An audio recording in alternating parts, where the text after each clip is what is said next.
L'actualité du jour au Parlement gabonais, c'est l'audition par les sénateurs des ministres des Affaires étrangères et du pétrole.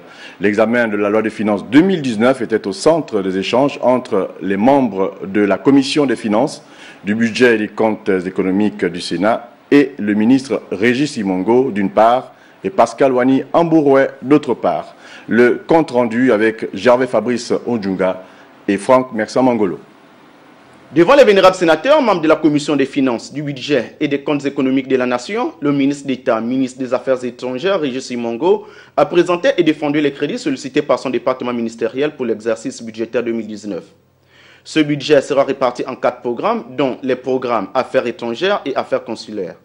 Ainsi, pour l'année 2019, les crédits sollicités sont de 32 683 146 804 francs CFA, contre 31 381 502 674 francs CFA en 2018, soit une hausse de 1 301 735 130 francs CFA, soit plus de 4%.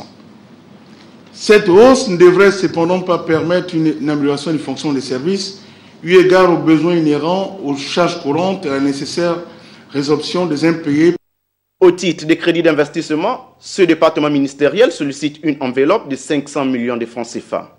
En deuxième heure, Pascal Wani Ambouroué, ministre du pétrole et des hydrocarbures, a présenté aux élus locaux le projet de budget 2019 de la mission interministérielle de gestion et contrôle des hydrocarbures, gestion et contrôle des ressources hydrauliques, énergétiques et pétrolières.